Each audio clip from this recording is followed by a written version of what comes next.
I am delighted to welcome all of you to the 2024 University Lecture. This lecture will be given by my esteemed colleague, Jim Rebitzer. The University Lecture was established in 1950 to honor members of the Boston University faculty who are engaged in particularly outstanding research. Over the years, the university lecturers have covered a vast array of disciplines and research topics that represent the wealth and knowledge across Boston University's 17 schools and colleges. And while their talks have covered a variety of subject matters, each of our lecturers has shared the common commitment to excellence in scholarly inquiry and discovery that epitomizes Boston University's faculty. Presented each fall, the annual lecture provides an opportunity to highlight the work of a distinguished scholar while engaging both the university community and the broader public in the vibrant intellectual life that defines Boston University. The speaker is selected by a broad cross-section of the university, and so it really demonstrates how much the individual has achieved. And so I'd like to now introduce Jim Rebitzer. Jim is the Peter and Deborah Wexler Professor of Management at Boston University's Questrom School of Business, where he was the founding chair of the Department of Markets, Public Policy, and Law. Before coming to Boston University, Jim was the Mannix Professor of Healthcare Finance and Economics and chair of the Economics Department at the Weatherhead School of Management at Case Western University. Prior to that, he was an associate professor at MIT's Sloan School of Management and an assistant professor of economics at the University of Texas at Austin. Professor Rebitzer's research and teaching at Boston University focus on managerial issues in the U.S. health sector, especially the economics of financial and non-financial incentives for physicians and other key players in the U.S. healthcare system. His recently published book, Why Not Better and Cheaper? Healthcare and Innovation, delves into technological and organizational innovation in the health sector. He is currently working on a project analyzing the economics of pharmacy benefit managers. At Boston University, Jim has taught courses on the economics of managerial decision-making and strategy, as well as classes on strategy, economics, and policy in the U.S. health sector. Professor Rebitzer's research has received the Healthcare Research Award from the National Institutes of Healthcare Management and the Kenneth J. Arrow Award from the International Health Economics Association. He is currently a research associate at the National Bureau of Economic Research and a research fellow at the Institute for the Study of Labor. He also has a courtesy appointment in Boston University's Economics Department. The title of Jim's lecture this evening is that of his aforementioned book, Why Not Better and Cheaper? Healthcare and Innovation. Jim's scholarship reflects Boston University's commitment to addressing challenging societal problems. The cost of and access to quality health care in America is such a tremendous problem, and one that our medical community struggles with on a daily basis, and I personally can attest to that. I look forward to hearing Jim's expertise and ideas. Jim.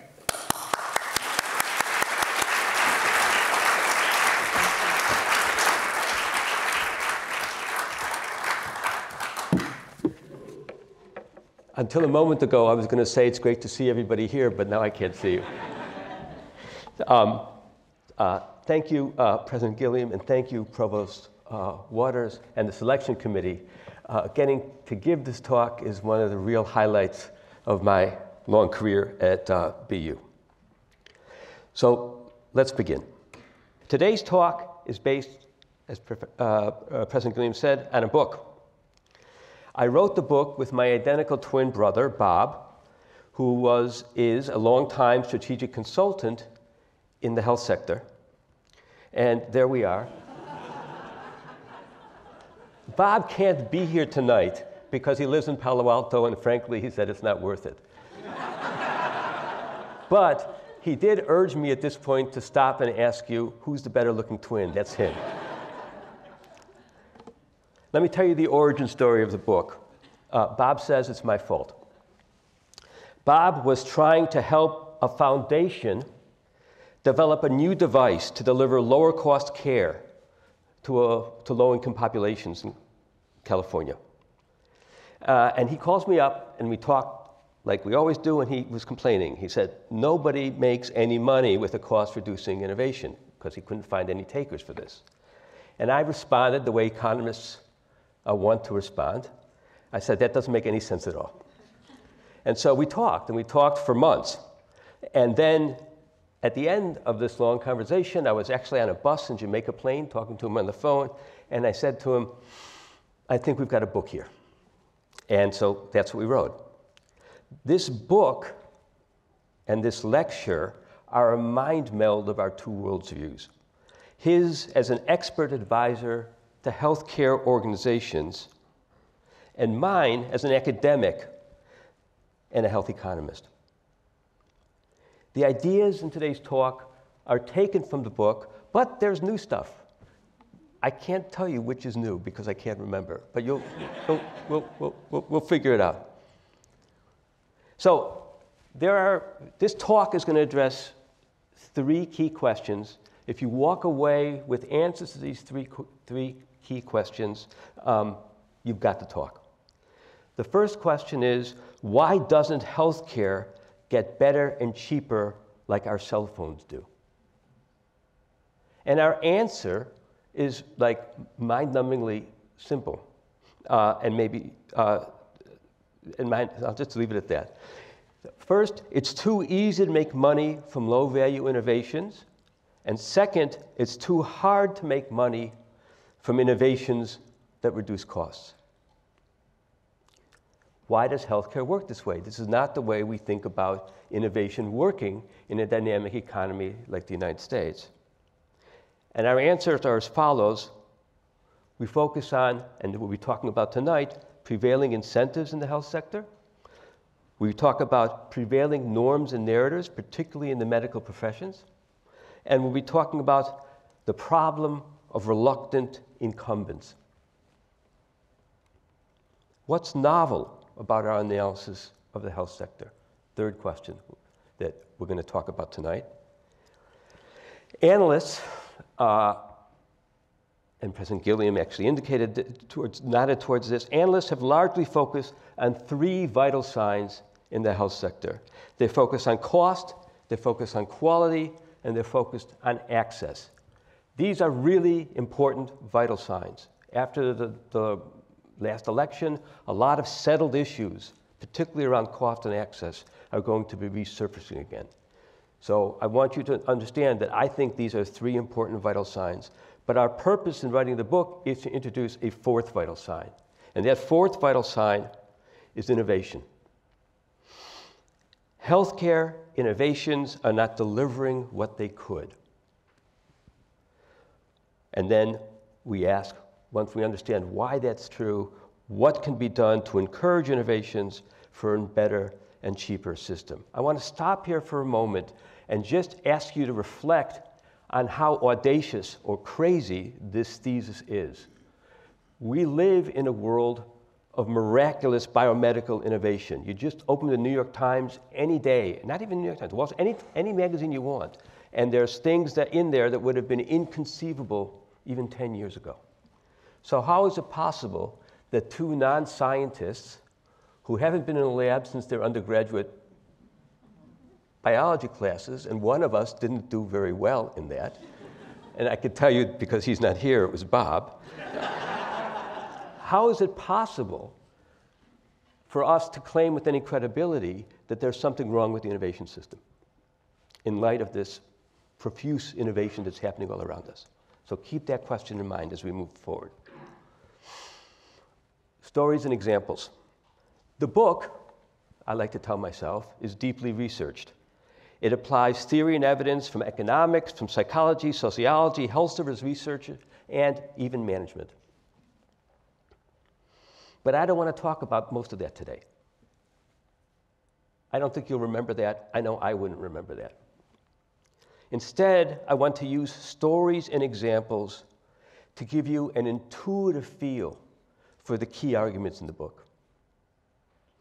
Many, but not all, the examples we're going to discuss are about valuable innovations that go missing. That means they look like good opportunities and somehow they get stuck. They're not fully exploited. They don't diffuse as well or as easily or as rapidly as they should.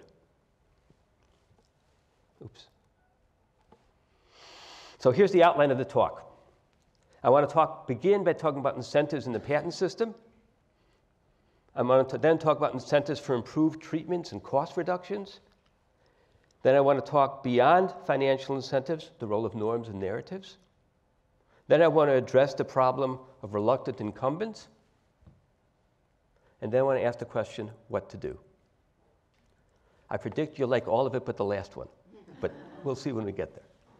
So let's start with incentives in the patent system. And to start, I want to talk about antibiotics. There's a picture of somebody researching an antibiotic.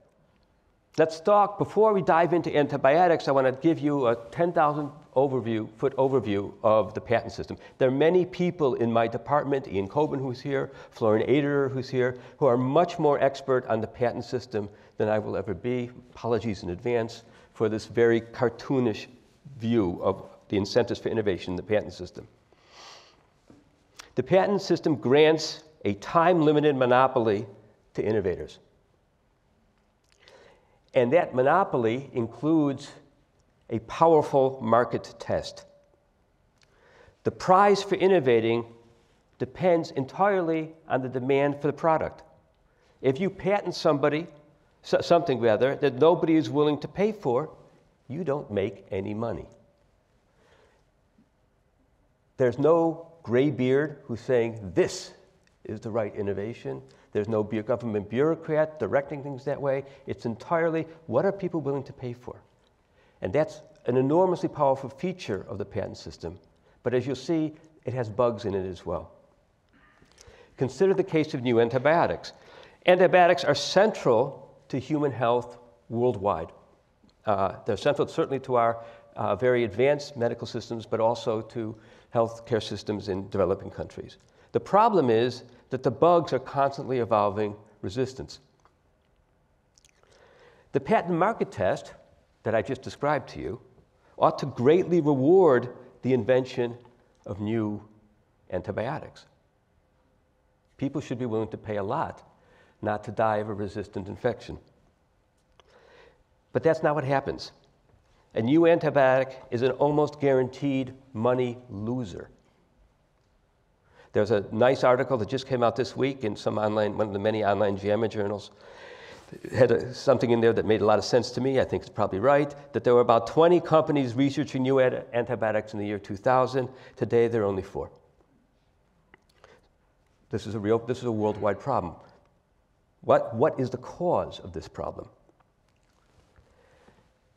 The best use of a new antibiotic is not to use it. That's a weird sentence.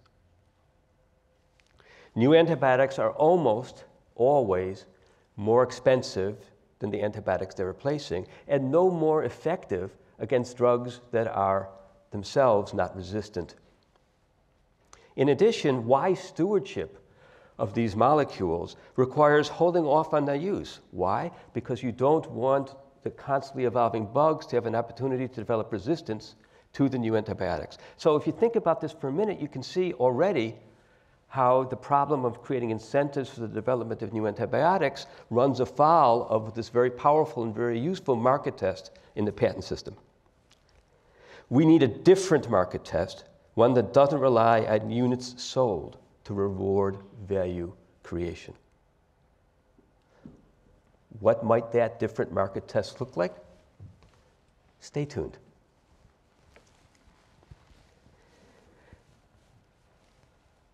Ask yourself the question, or we asked ourselves the question, you might ask it to yourself as well, are antibiotics a weird edge case, or are there broader problems in the market test in the patent system?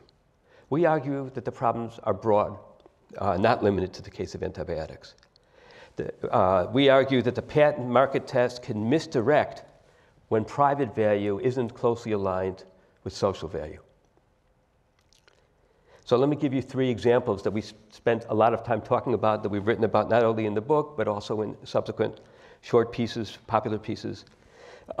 First, there are innovations that are profitable only because they increase the power of patent monopolies.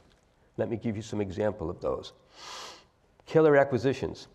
This is the idea that a company may acquire another company that's developing a competing drug and simply stop developing it. And that just strengthens the market power of the incumbent, but doesn't create social value. The best work on that that's been done in the country is by Florian Ader, who's sitting right here, who's a member of our faculty, Markets, Public Policy, and Law group in the Questrom School of Business. But it's an important example of a way that the patent system rewards activities to create market power rather than social value. Favoring treatment over prevention for reasons of pricing power. It turns out that under some conditions, it's more profitable to develop treatments than preventatives because you can, in the ugly jargon of economics, you can price discriminate more effectively with treatments than with preventives. Testing cancer drugs for early stage versus late stage cancer. It turns out that a whole lot of the innovative activity around the development of cancer drugs focuses on late stage cancer. Do they focus on late stage cancer because late stage is easier to treat? No. They focus on late stage cancer because early stage cancers take so long to kill people that by the time the trial is over, unless you've got good biomarkers you could run the trial around, by the time the trial is over, too much of the patent monopoly has been used up. Evergreening and patent thickets. This is the term of art for a set of practices that use a complex web of patenting to make it difficult for new competitors to enter. Ian Coburn and Megan McGarvey have done some of the important early empirical work on the importance of patent thickets. Then you can make a lot of money in pharmaceuticals innovation through business stealing Me Too innovations that don't add a lot of additional value, but take some profits away from the incumbent. So these are all examples of how you can make money, how the patent system market test rewards activities that create private value, but perhaps not social value. Finally, there's a problem that's endemic to every market test, whether it's automobiles or pharmaceuticals, which is that innovation tends to be too targeted at the problems and needs of rich people in rich countries. When we're thinking about automobiles and anti-lock braking systems, we don't worry much about that. But when we think about pharmaceuticals, we have to think harder. All right. Enough about the patent system. Our view of innovation is very capacious. We think of innovation as evolving not just drugs and devices that you can patent. We also think about innovations in treatment patterns, in organizational forms. So let's talk about those problems. Let's talk about the incentives for developing new treatments. And I want to start by talking about knee replacements. Raise your hand if you know somebody or yourself has had a knee replacement. Oh, my wife's here, her hand's up, so it's not a HIPAA violation to mention that she just had a knee replacement. This is a very common procedure. It's very costly, it's very expensive, it poses big costs on individuals as well. So occasionally, the Stanford High Impact Technology Fund asks my brother's opinion. He lives in Palo Alto, he's connected with the Stanford Medical School a little bit, and the engineering school a little bit, and they asked my brother's opinion about this or that healthcare innovation. So a very brilliant young engineer presented a concept, and that concept was as follows. He thought that he had figured out a way to teach people to change their gait and reduce the pressure on their knees. And he was of the belief that this innovation would reduce the need for knee surgeries. The fund asked my brother if this idea works, is there a business in it? And my brother asked a very smart question. Who's the customer? So let's spend a minute going through who the customers are. Orthopedic surgeons. Well, everybody's laughing. They're very accomplished people. You shouldn't laugh at them. Orthopedic surgeons, their business model is running high-throughput surgical practices. They might be interested in the idea, they might recognize its social value, but it would not be high on their to-do list. How about hospitals? Well, same problem. Joint replacement is a very profitable line of business. Again, they may be interested in the idea, but it wouldn't be, figuring out how to do this wouldn't be at the top of their to-do list as well. Patients. Well, patients might really want to avoid the pain and expense of knee replacements. But they listen to their providers, so you should pay attention to what we said about the orthopods and the hospitals. How about payers? Payers are really interested in this, right? Because it allows them to deliver high-quality care, which they have an interest in doing, believe it or not. They have a strong interest in delivering high-quality care at lower cost. But they can't tell the hospitals and the surgeons how to treat. First off, they don't know enough. Second off, they lack the social legitimacy. Third, no one will believe them, right? You're just asking me to delay this knee replacement surgery that I know that I need and my providers tell me I need because you want to save a few dollars. So this is a problem, but it's not an unusual problem. It's a common problem in the economic system generally. And so the economists have developed a solution for it, which would be a shared savings contract or shared savings incentives where the payers would share the savings from substituting a new gait for a new knee with the providers. Turns out that shared savings incentives are hard to implement in the health sector. And they're hard to implement for really interesting and important reasons. Imagine that investing in a new gait today saves treatment costs in 15 years. I learned to walk differently today, and in 15 years, I don't get a knee replacement. What does that mean? It means that BU, who's my current employer, and therefore my current insurer, BU would spend money teaching me a new gait, and the savings from that would accrue to Medicare. This is a general problem. The US payment system is fragmented with lots of churn. People change employers, employers change insurers. How is it possible for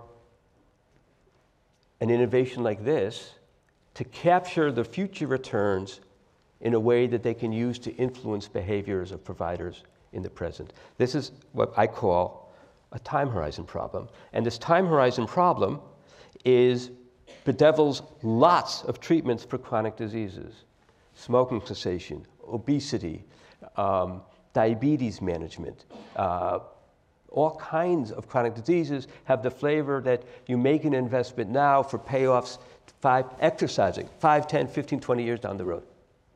How is it possible to capture those savings and share them with the people who are bearing the costs now? All right, let's move on to another example, because that will illustrate another limitation of creating incentives for cost-reducing innovations in care treatment processes. Let's talk about hospital at home. Raise your hand if you've heard about hospital at home. Lots fewer of you. I bet that most of you who have heard about it either have an elderly relative or are doctors yourselves. So let's talk about hospital at home.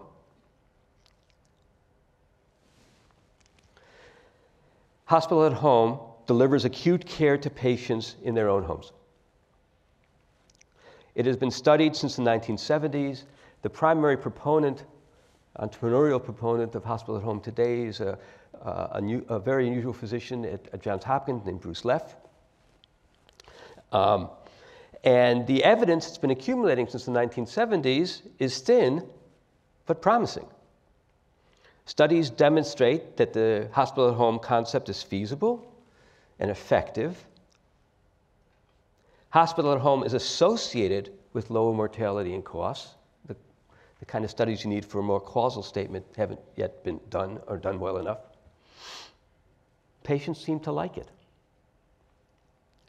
It also may reduce the need to build expensive new hospital capacity.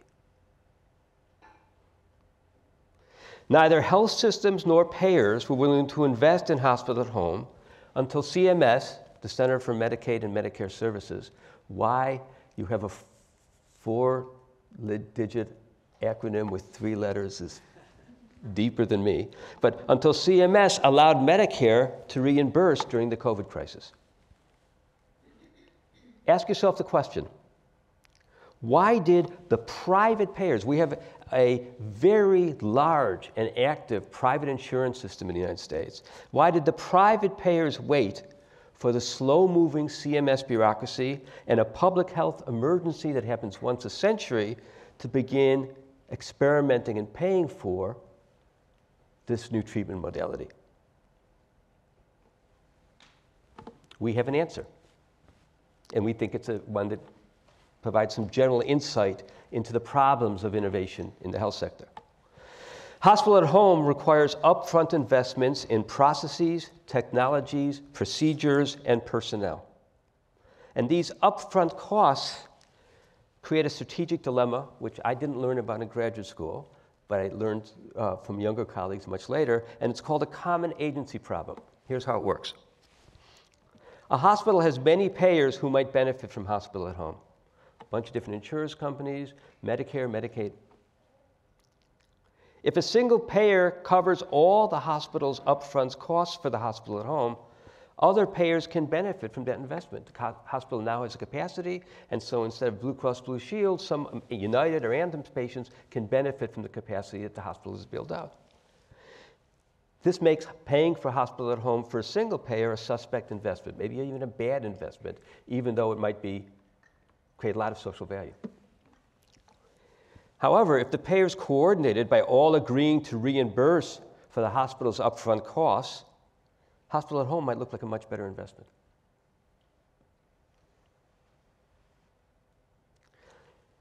Jump-starting. In the case of hospital-at-home, the supposedly nimble private sector insurers, the private sector insurers, needed an external jumpstart to pay for what looks to be a promising and valuable innovation. CMS's acute hospital care at home waiver, which allowed Medicare to start paying for hospital at home, was just that jumpstart.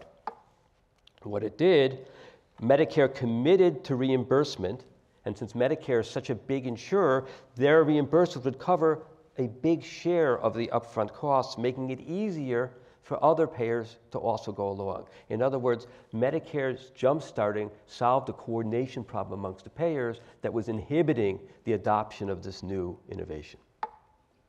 There are many, many similar common agency problems in the health sector. If you want to talk about them afterwards, I got a paper in RAND that's all about that, but we could talk later.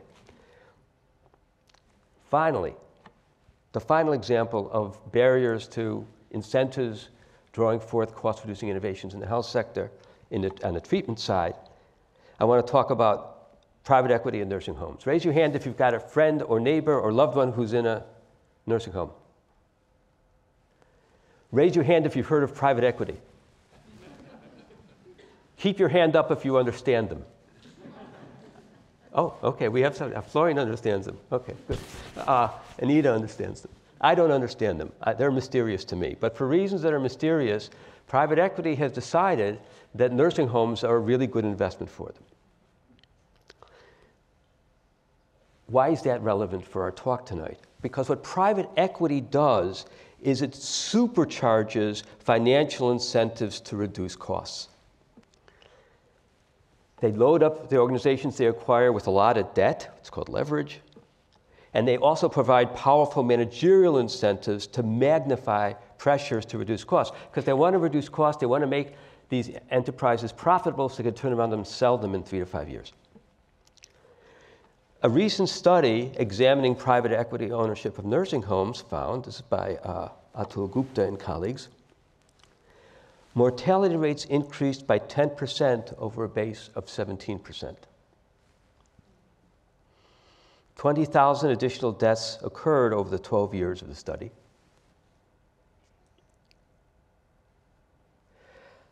How could such a degradation of quality go unnoticed for so long? Now, I have friends and family in the audience who will have an answer to that question, and their answer would be willful blindness, right? That we're willing to tolerate this degraded care in exchange for the potentially higher profits of sales. I don't believe that story. Sorry, Kathleen. I think that there's, or Mark, I think there's another problem that has to do with statistics and that tells you something much broader about the problem of innovation in the health sector. The typical nursing home admits about 200 patients per year. There are lots of different things that drive mortality. In the term of art for that in economics and statistics is that it's a noisy quality measure. It's a very good and important quality measure, but it's very noisy. What that means is it would take more than 20 years of data at an individual facility to reliably detect a 10% increase in mortality. That's not real feasible. Now, there are ways around it. You could look at process measures. You can try to pool data across lots of different nursing homes. All of those have problems. I discuss those problems in the book.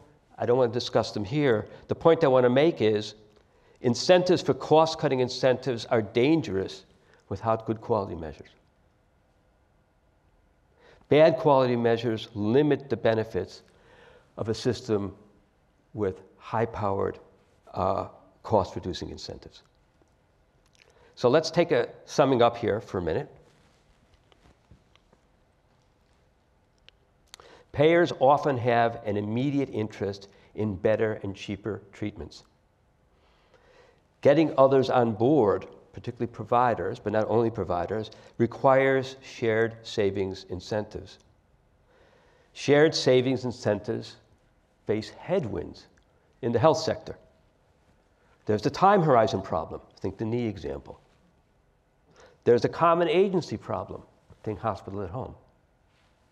There's the noisy and imperfect quality measures problem, see nursing homes and private equity. Ask yourself the question, what do you do if you don't have financial incentives to drive cost-reducing innovations? And that brings us to the third topic of our talk, beyond financial incentive, the role of norms and narratives. Let's think for a minute about non-financial motivators. Financial incentives are simple. How much in exchange for what? Savvy individuals trade off the benefits and costs of their actions. Financial incentives increase the benefits of taking an action, and so rational agents decide to supply more of the action. So much for, that's managerial microeconomics in a nutshell. The influence of non-financial motives is much more complex and subtle, but no less powerful.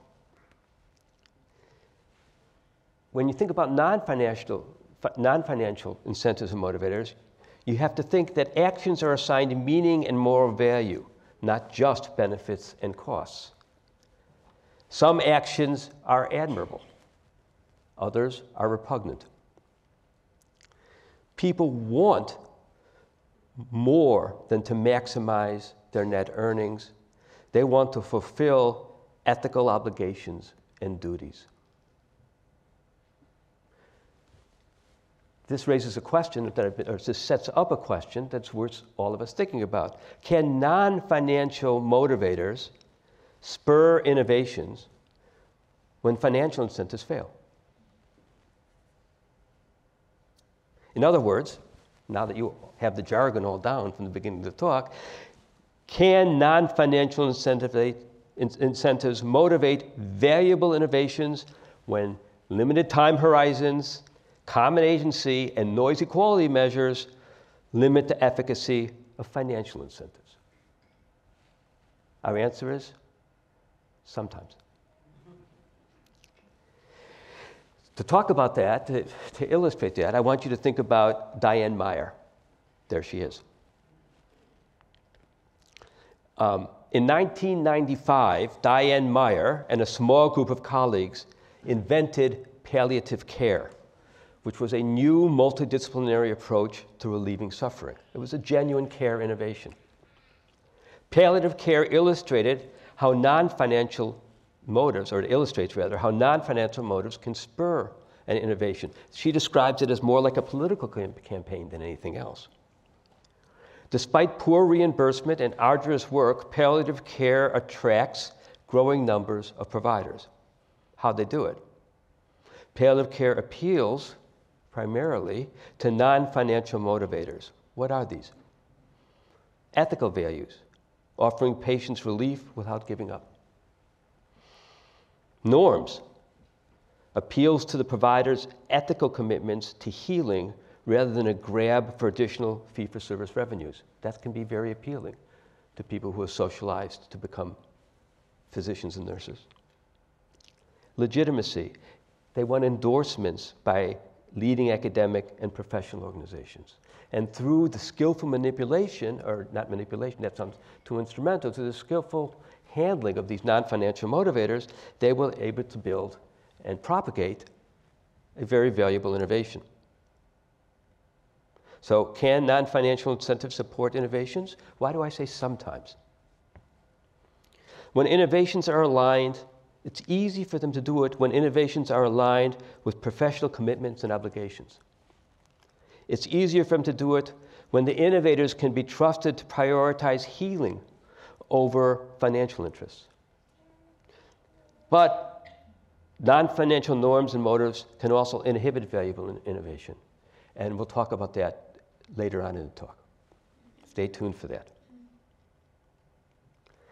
All right, let's move to what is now our fourth topic, which is the problem of reluctant incumbents. So I want you to think about two transformative healthcare innovations. Electronic health records, one, and the other, minimally invasive gallbladder surgery. I wish I could pronounce that word, something. Let's talk about EHRs first. In 1991, think about that date, the Institute of Medicine identified EHRs as essential new technology. This was at roughly the same time that the rest of the US economy was embracing digitization in things like logistics and Amazon and all this kind of stuff. By the year 2007, so what is that, 16 years later, only 4% of physicians and 2% of hospitals had a fully functional EHR. It wasn't until the Obama administration included billions of subsidies. I remember those conversations. They included billions of subsidies into its 2009 stimulus program that the EHRs took off. None of the rest of the economy was requiring billions of subsidies to digitize at that time. Let's think now about minimally invasive removal of gallbladders, which I personally think about all the time. This transformed one of the most common surgical procedures. It took only a few years from its first use in 1988 to nearly complete adoption. Ask yourself the question, what explains the different rates of adoptions by incumbents? You've got two transformative innovations. One doesn't go at all without an enormous amount of external pressure from the federal government. And the other happens by itself. What we want to highlight and want you to think about when you think about this question is a concept called switchover disruptions.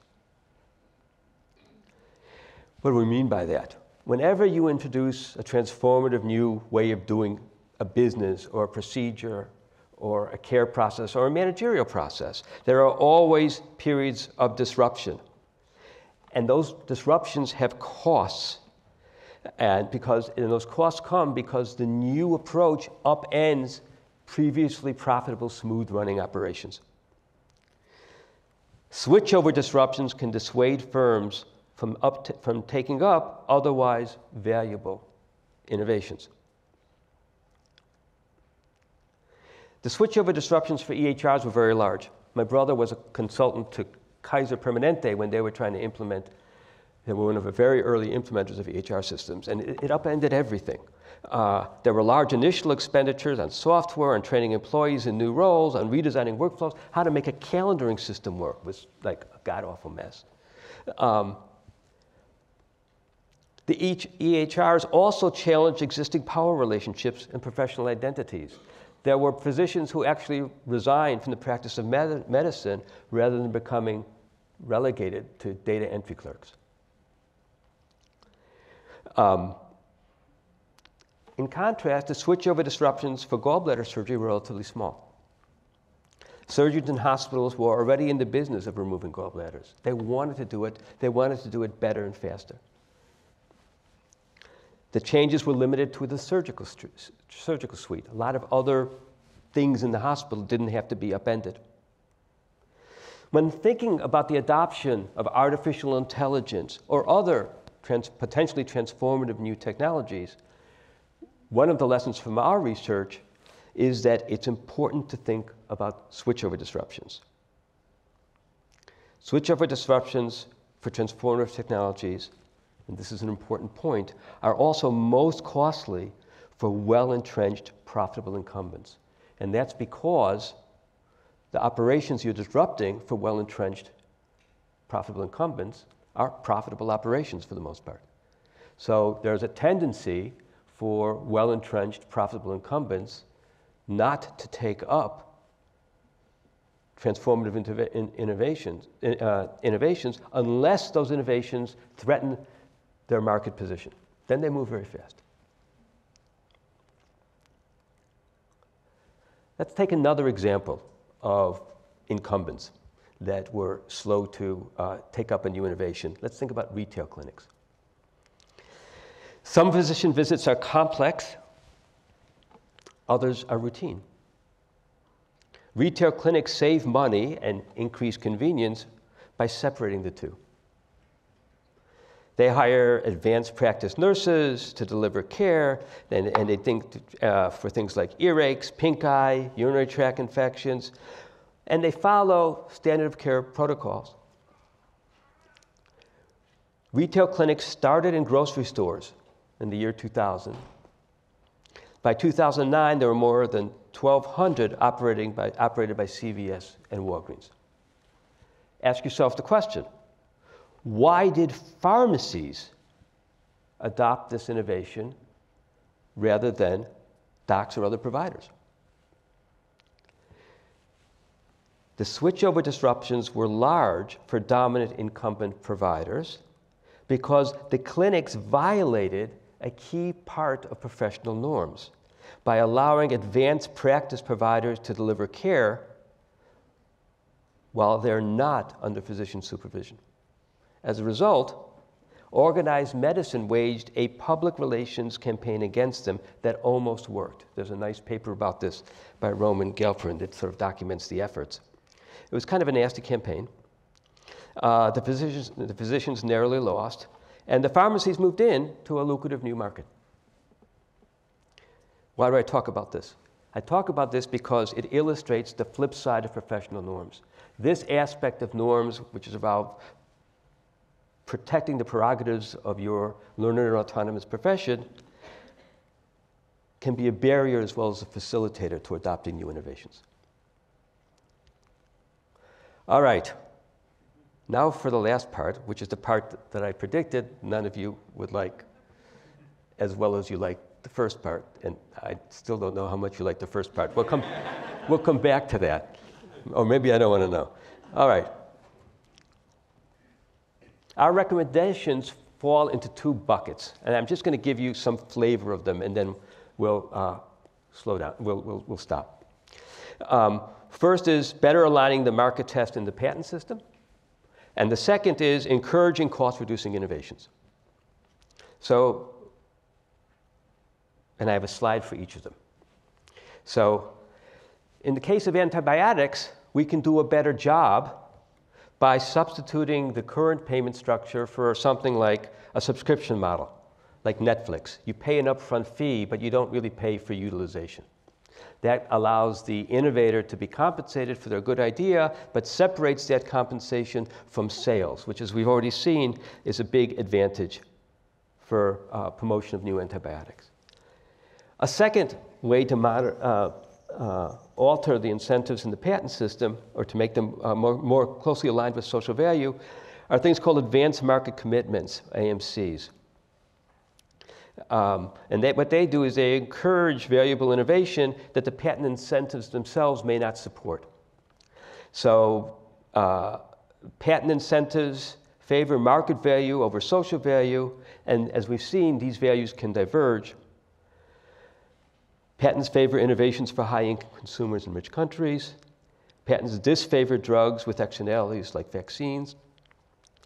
AMCs, advanced market commitments, can encourage low profit and high social value innovation by offering a guaranteed market in advance for new innovations that clear certain quality and other thresholds. And they've been tried with interesting success, both in developing countries and in advanced countries. Michael Kramer, recent Nobel laureate in economics, whose ideas are throughout this talk, he did an advanced market commitment about pneumococcal vaccines in poor countries, focused on the bugs that were existent in those poor countries, and found that they were very successful in encouraging pharmaceutical companies to enter these markets.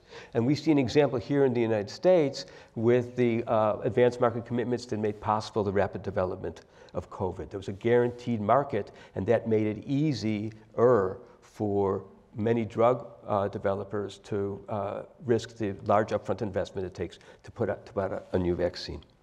What was it called? Operation? What? Warp Speed. Operation Warp Speed. That's right. Anyways, finally, there's a very radical proposal to alter the incentives in the patent system, buyouts and auctions. This is also by Michael Kramer. The patent market test can encourage the wrong type of innovation, as we've seen.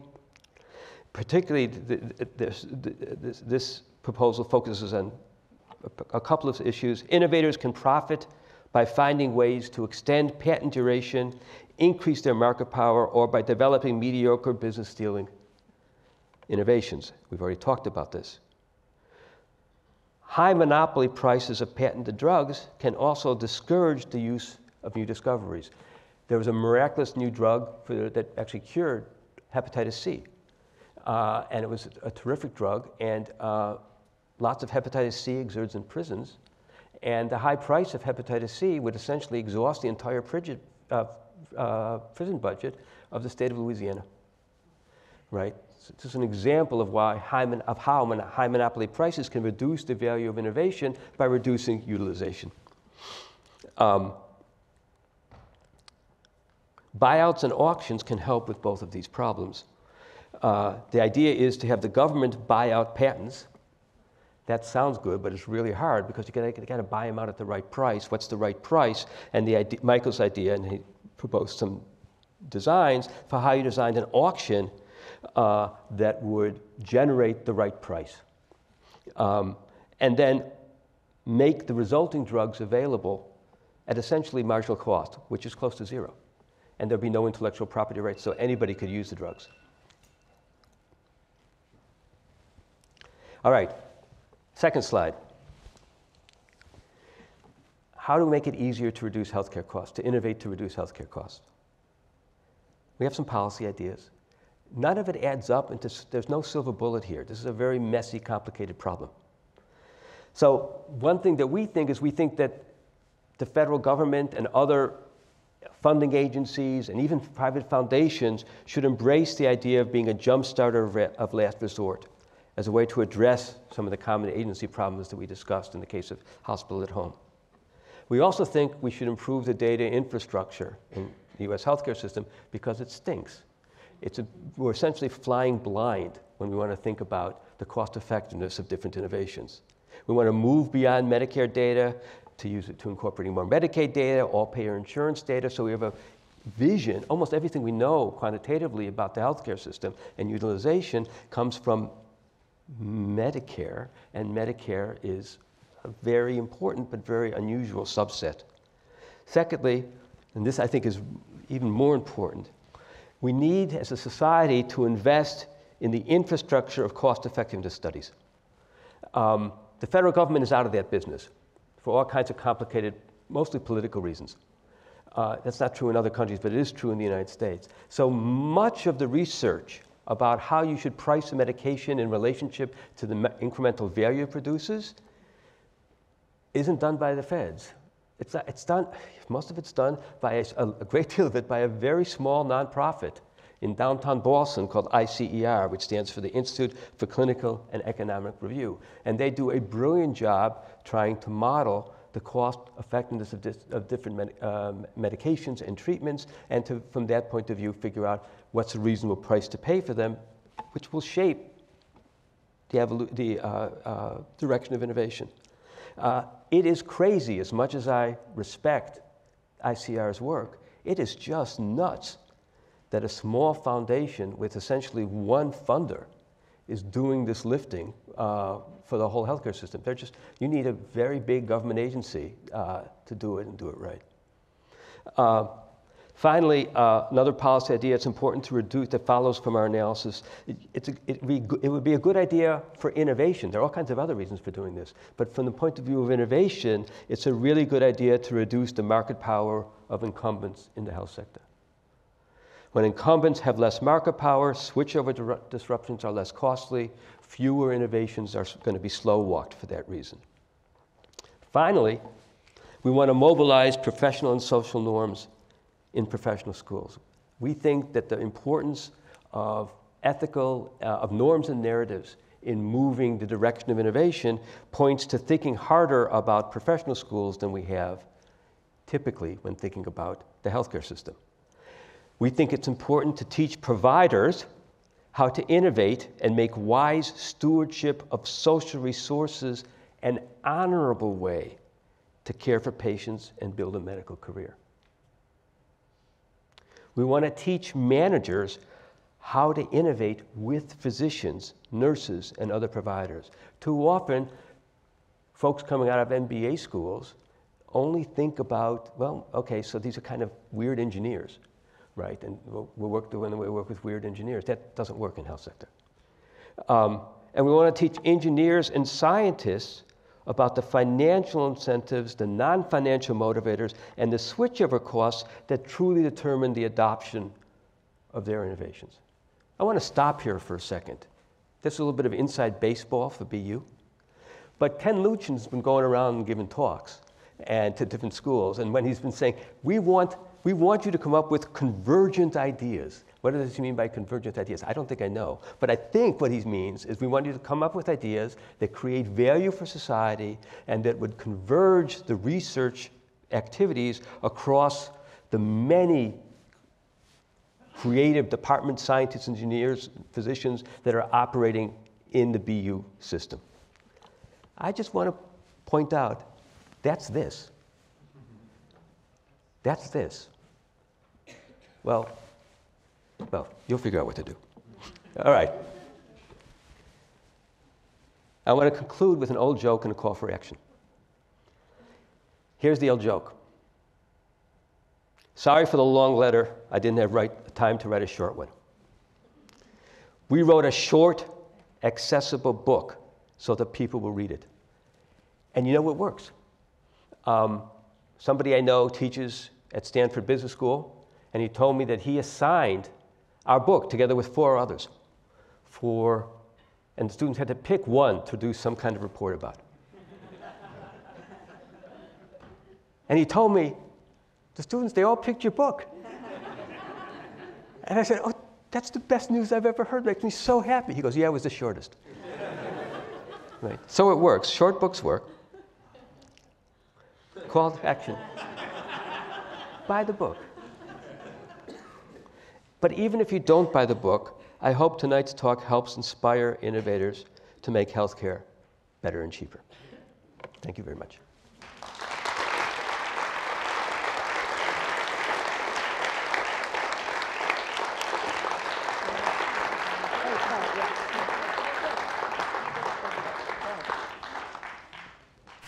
First of all, thank you. Cholecystectomy. Thank you. Do we have any questions? And we have a microphone that can run around or be run around. Right in the back here.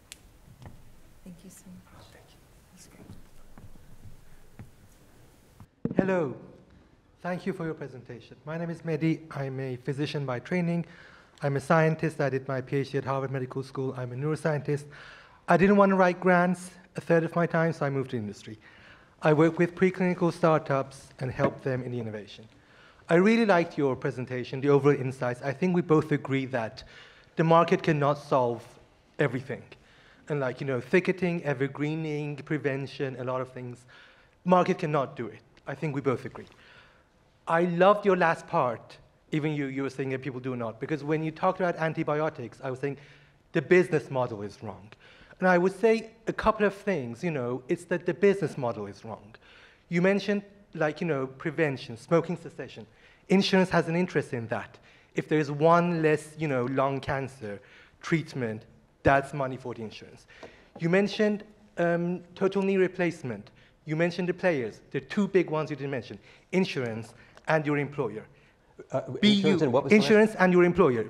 Boston University has an interest that, if there's less people going for the total knee replacement and they go through physiotherapy, then, the deal that they can get with insurance would be less. That would be cost saving. So I would say, yes, there are things that, still we need non-financial incentives, but also we need a rethinking of the business models. That, a lot of these things can be fixed with novel ways of finding business models. Thank you. I can't bring myself to disagree with anything you said. I mean, our story is really about why the sorts of arrangements, the conventional business models are often problematic, and trying to understand why that is and what you can do about it.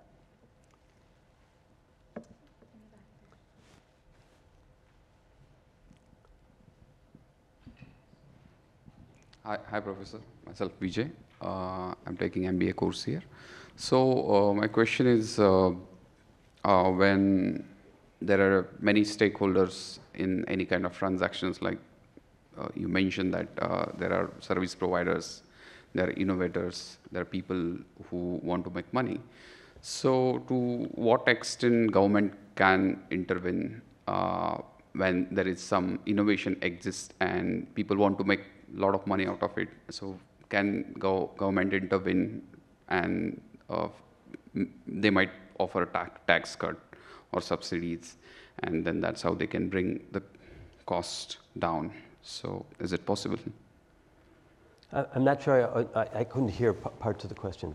It was very hard to So hear. I asked, there are many stakeholders exist when we avail the healthcare. So when the cost of healthcare is really too high, can government intervene to bring it down, and to what extent? Yes, there are many things the government can do to reduce the high cost of healthcare. All of them are costly, all of them are painful, but there's things that they can do, right? I mean, to a first order approximation, by the way, that's always a sign that somebody's evading something. But to a first approximation, the cause of high costs in the United States healthcare system are high prices. And those high prices are often the result of concentrated market power by insurers and by providers. That problem is getting worse. And that problem of market concentration, you see it in the drug supply chain. It's getting with PBMs. It's just a bad issue. What we're trying, but it's kind of like we have habits of thought that take us to a set of problems we're used to dealing with, and we're trying to get people to think about another problem in the healthcare system that they're not used to thinking about. So the cost problem, yeah, there are ways to address costs. Lots more innovation, lots more importation of foreign doctors, breaking up the PBMs, aggressive antitrust actions against hospitals and insurance companies, maybe price caps. All these things will reduce down costs. But we're trying to get people to think about innovation and the direction of innovation. So it's like, yeah. And so that's a slightly different view and take, and requires a different set of policy initiatives. Yeah. And my second question is, when there's a conflict of interest exists, so means couple of people, they want to focus on the profit maximization versus couple of people, they want to focus on creating social value, maximizing social benefit, or providing maximum value to the patient. So is there a better formula exist where social value is created without compromising profit maximization? Yes, there are many examples. And I think some of the things we talked about today, what you want, I don't think one wants to get into the trap of saying profit maximization bad, social values good. There's enormous power and dynamism that comes from the financial incentives that drive innovation in the healthcare system, right? And there are traps and barriers to innovation that result from social value, the norms and narratives prevailing in the sector, as I've tried to talk about today. What you want to think about is you want to think about how the two sets of institutions and motivators interact with each other. I think it's a sterile and ultimately dead end to think about sort of one simply being in opposition to the other. It's not the world we live in, and I don't think it would be a better world if we somehow removed entirely the dynamism of American capitalism from our healthcare system. We just want to make sure that it works. We have one in the front here. Oh, this is Kathy. Hi. Hey, Jim. Hey. Kathy Zeiler from the law school. This semester I'm teaching healthcare finance to the law students, and tomorrow I'm going to teach them about the Medicare drug price regulations. So I'm wondering your opinion on it. Basically, Medicare is going to, what they say is negotiate with the drug companies to get a reduced price for Medicare beneficiaries. The drug companies refer to it as a kind of taking them hostage. So there are going to be massive, massive penalties for not agreeing to the price that Medicare wants to pay for the drugs. They're gonna take into account how long the life of the patent that's left. So they're gonna take that into account, but the prices are essentially gonna be set by the government, and it's gonna be, I think, impossible for the drug companies to leave Medicare. Of course, that's financial suicide. And the penalties for staying in Medicare but not abiding by the prices are going to be extremely high, $1 million per day. And so essentially they're going to force these companies to reduce their prices. So it's not your solution, which is buy the patents, use an auction to find the best price for the patents. It's a very different kind of solution. I'm just wondering what your thoughts on it are.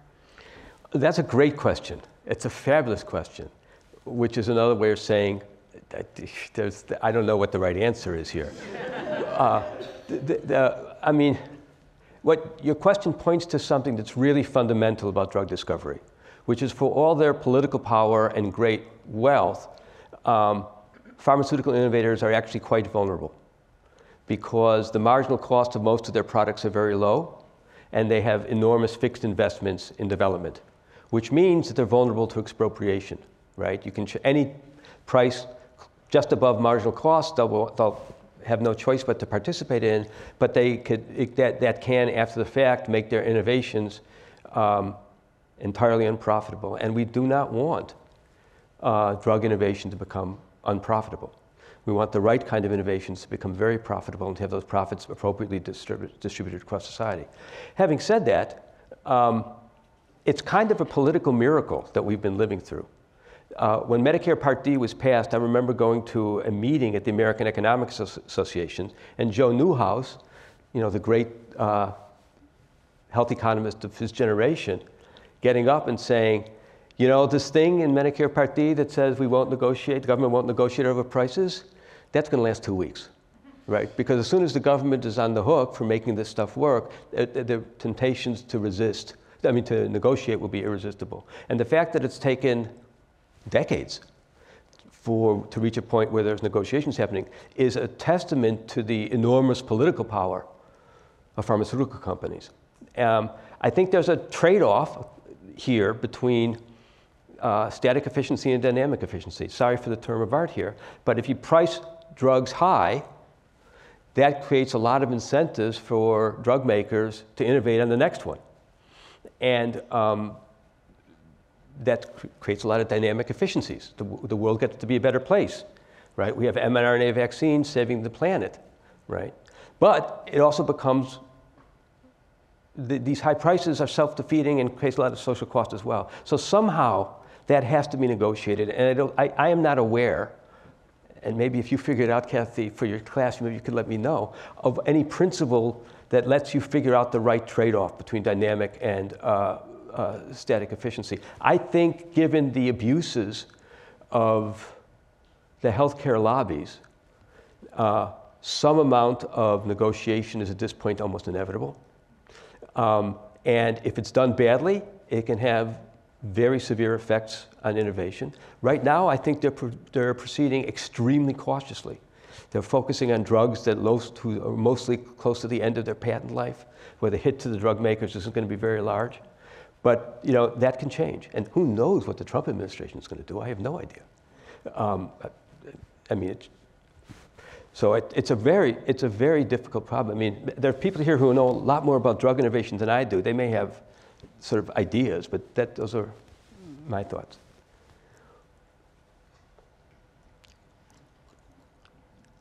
We have questions down in front as well.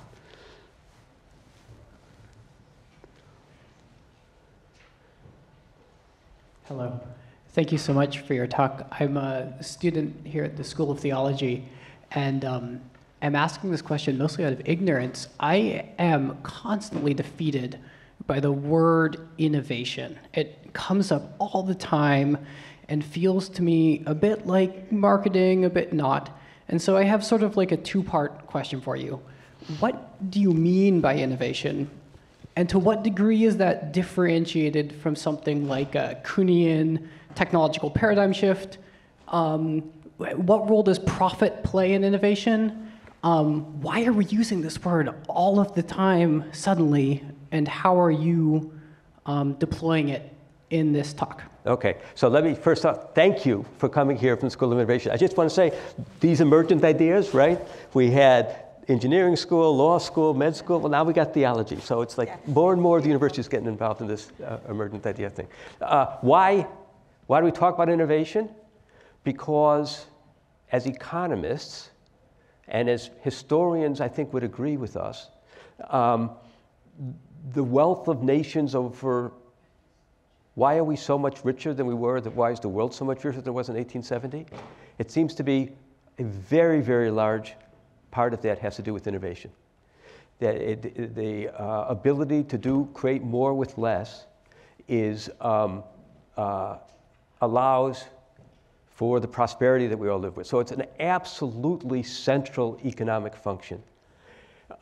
We don't understand innovation very well. We know it's central, we don't understand it that well. And our book is about the ways that it works differently in the health sector than, say, in other areas of the economy. So that's why. In terms of the relationships of innovations to profits, the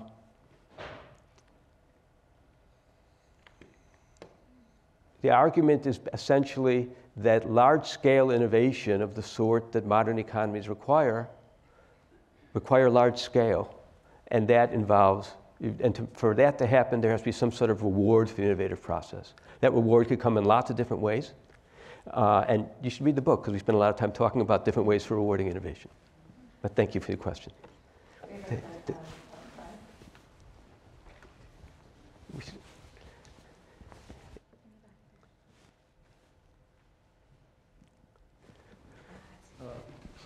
What? I'm a practicing neurologist at Mass General, so in the middle of a very high-tech system. If I understood your talk correctly, a lot of what you're talking about are low-cost treatments and barriers to their adoption, and the economic advantages to making them more adaptable. But it seems to me a lot of healthcare costs are driven by very expensive innovations that have benefits. I'm thinking in my own field like MRI. Mm-hmm. When I started out, we didn't have CT scans. And nowadays you have MRIs, which have transformed every aspect of neurology. Yes. But they cost a lot. I don't know whether the cost of those machines have come down like iPhones. But in general, the cost of medicine for treating almost every neurological condition is much higher because of MRIs and all of the things that they've led to. Yes. So these are innovations that are expensive, lead to better outcomes. What percentage of the increase in healthcare costs are due to innovations like those, where it seems to me there's not too much you can do about the cost? There's a large literature about this question. It's kind of a cost accounting question.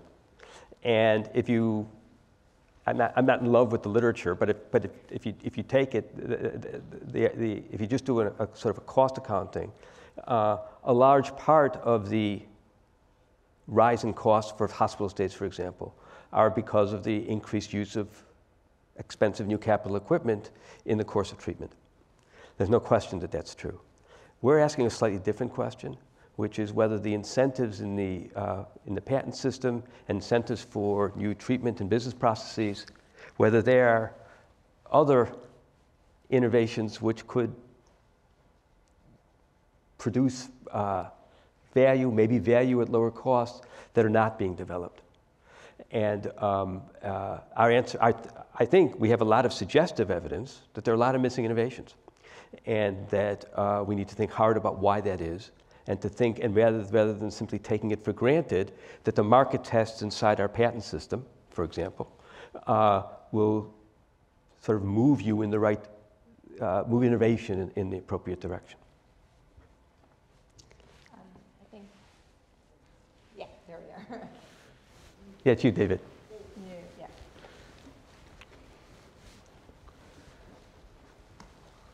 Megan, is this our last question? Hi, David Weil, former Questrom colleague, big fan of Jim Rebitzer.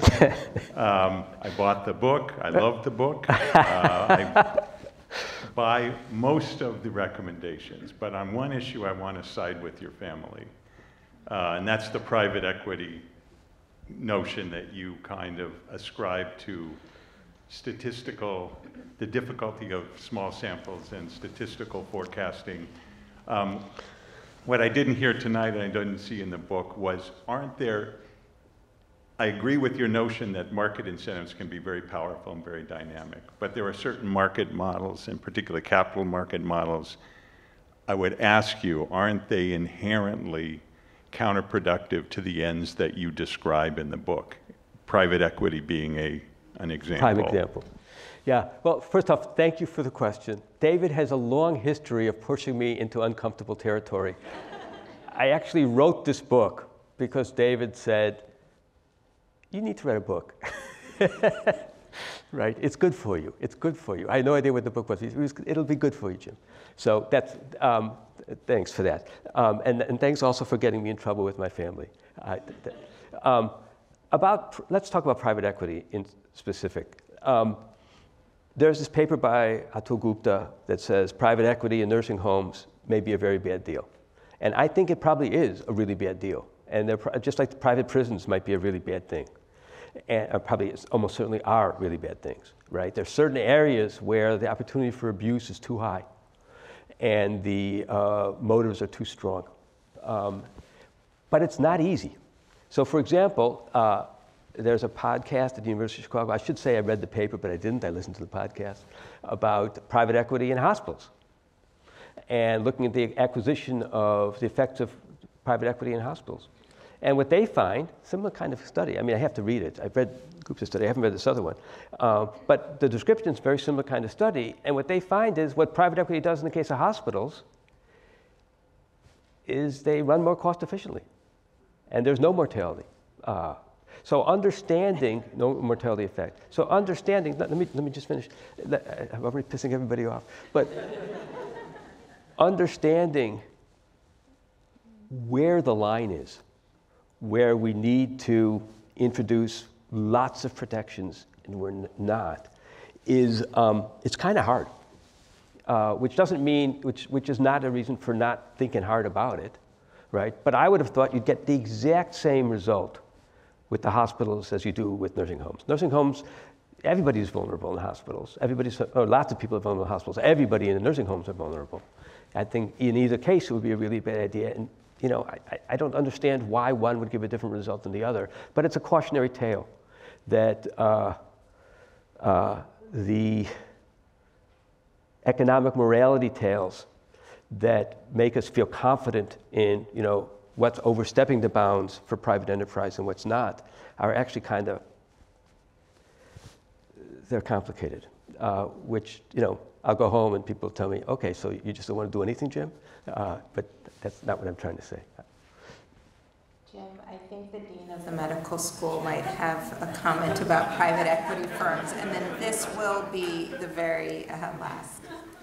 Hi there. Karen Evan. Basically, we've just seen across the country, and particularly in Massachusetts, the biggest series of disasters over the last 10 years in private equities taking over community hospitals, saying that they were going to invest in the community hospitals, and then taking all the profit out and leaving the hospitals with debt, so that they're actually, many of them across the country are closing. Steward was probably a major contributor to this, and we're just now coming around the corner with 2 hospitals that Boston Medical Center now has acquired because they went bankrupt because of the Steward Hospital bankruptcy. So I think that private equity, both for healthcare in general, but community hospitals specifically, and also health facilities for older people and nursing homes has proven to be really destructive. First off, thank you. Thank you for saying that. I think Steward is, I don't know, I'm not a lawyer, but it strikes me from the outside as a case of criminal misconduct. I mean, I think most of it was legal. That's the problem. Most of it was legal, and Massachusetts was passing a law, but couldn't get it through this actual session. So I agree with you. So it's still illegal. It's an abuse and embarrassment, and so I'm not. We're on the same side on this. All I'm saying is that if my understanding of the other paper is correct, the result I would have expected to see, I didn't see. And so I have to think hard. What that says is I have to think harder about where the boundary is. There are some for-profit hospitals that deliver very good health care at reasonable costs, but there's a difference between for-profit and private equity. Absolutely. And the world's expert on the differences between for-profit and not-for-profit hospitals is sitting over there with a nice haircut. Tal, raise your hand. He wrote So we should. He got a job here. He got a job here because he wrote the very best paper that anybody had written about the difference between for-profit and not-for-profit. So I'm not knocking for-profit hospitals. No, I understand. I'm with you. I'm with you. Yeah. But, yeah. My job will be to cut off really good conversation and invite you to continue it. She's the dean. But I'm the president. Oh, that's right. During the reception, and you all can talk right now. Okay. Thank you all so much, Jim. Thank you so much. Thank you. Thank you so much.